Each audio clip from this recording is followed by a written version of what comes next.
નમસ્કાર અને સ્વાગત છે. આજે આપણે વાત કરીશું ગુજરાત શિક્ષક યોગ્યતા કસોટી એટલે કે ટેટ વિશે. આપણો ગોલ એકદમ સિમ્પલ છે. આ પરીક્ષામાં સફળતા મેળવવા માટે તમને એક ક્લિયર કટ અને અસરકારક રસ્તો બતાવવાનો. તો શું તમે ટેટ પરીક્ષાને એકદમ કોન્ફિડન્સથી પાસ કરવા માંગો છો? જુઓ, આ પરીક્ષા એક પડકાર જેવી તો છે જ, પણ સાચી સ્ટ્રેટેજી હોય ને તો એને ચોક્કસપણે જીતી શકાય છે.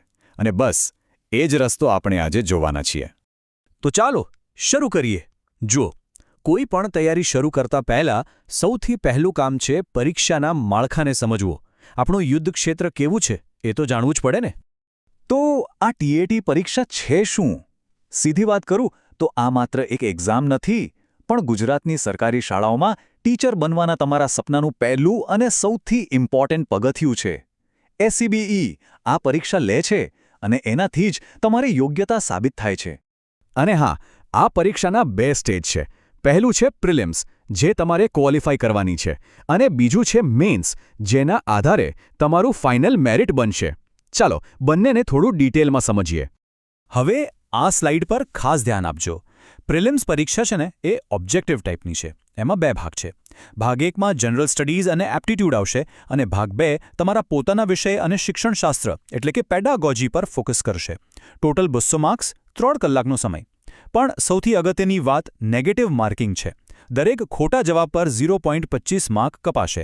મતલબ કે અંદાજે જવાબ આપવાનો રિસ્ક નથી લેવાનો. એક્યુરેસી બહુ જ જરૂરી છે. પ્રિલિમ્સ ક્લિયર કરી લો, પછી આવે મેઇન્સ.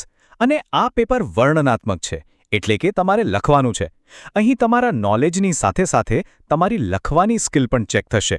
અને એક વાત મગજમાં ફિટ કરી લેજો, ફાઇનલ સિલેક્શન ફક્ત અને ફક્ત મેઇન્સના માર્ક્સ પર જ થાય છે. એટલે આ સ્ટેજ સૌથી વધુ ક્રુશિયલ છે. ઓકે, તો એક્ઝામનું સ્ટ્રક્ચર તો સમજાઈ ગયું, પણ હવે સવાલ એ છે કે તૈયારી કેવી રીતે કરવી? અત્યાર સુધી આપણે શુંની વાત કરી, હવે વાત કરીશું કેવી રીતે. અને એનો એક જ જવાબ છે, અને એ છે મોક ટેસ્ટ. સાચું કહું તો આ તમારી તૈયારીનું બ્રહ્માસ્ત્ર છે.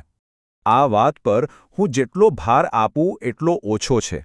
મોક ટેસ્ટ આપવી એ કોઈ ઓપ્શન નથી, એ ફરજિયાત છે.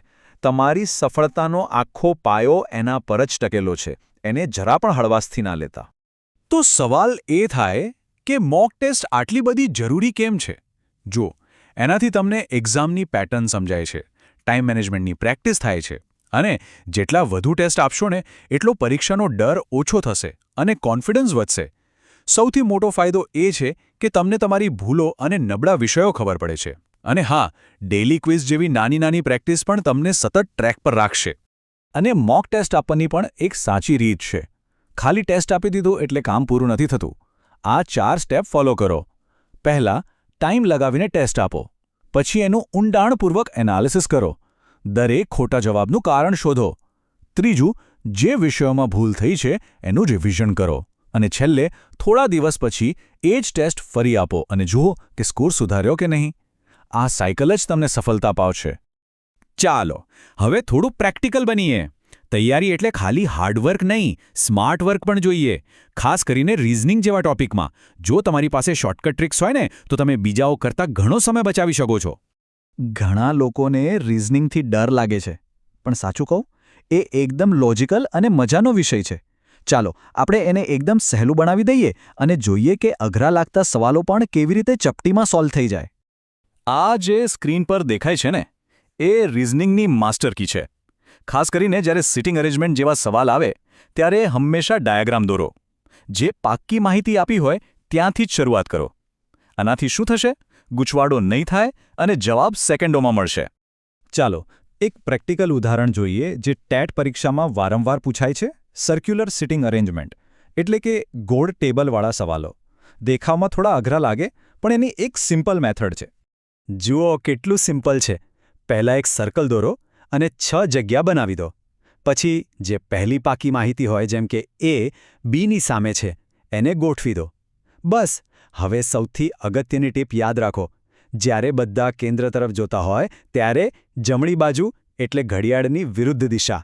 આ એક નિયમ પકડી લેશો ને એટલે બાકીના બધા આપોઆપ ગોઠવાઈ જશે. સારું, તો આપણે પરીક્ષાનું માળખું જોયું, મોક ટેસ્ટનું ઇમ્પોર્ટન્સ સમજ્યા અને રીઝનિંગ જેવી ટ્રિક્સ પણ જોઈ. હવે આ બધી બાબતોને ભેગી કરીને ચાલો એક વિનિંગ ફોર્મ્યુલા બનાવીએ. આ સ્લાઇડ છે ને એ આખી વાતનો સાર છે. સફળતા ખાલી ગધેડા જેવી મહેનતથી નથી મળતી, સ્માર્ટ વર્કથી મળે છે. એટલે કે આખો સિલેબસ વાંચવા કરતાં જે ટોપિકમાંથી વધુ પૂછાય છે એના પર ફોકસ કરો, જેમ કે શૈક્ષણિક મનોવિજ્ઞાનના સિદ્ધાંતો કે પછી અધ્યાપન સૂત્રો. ખાલી વાંચ કરવાને બદલે મોક ટેસ્ટથી પ્રેક્ટિસ કરો. આ જ છે સ્માર્ટ એપ્રોચ. તો આ 3 વાતો ગાંઠ બાંધી લો. પહેલું, તમારા દુશ્મન એટલે કે પરીક્ષાને બરાબર ઓળખો. બીજું, તમારા હથિયાર એટલે કે મોક ટેસ્ટનો સ્માર્ટ રીતે ઉપયોગ કરો. અને ત્રીજું, રિઝનિંગ જેવા અઘરા વિષયોને સરળ બનાવવા માટે શોર્ટકટ શીખો. બસ આ જ છે તમારી જીતનો મંત્ર. તો હવે આ બધી સ્ટ્રેટેજી તમારી પાસે છે. હવે વારો તમારો છે. આ માર્ગદર્શનનો ઉપયોગ કરો, તમારી તૈયારીને એક નવી દિશા આપો અને સફળતાની એક નવી કહાણી લખો. All the best.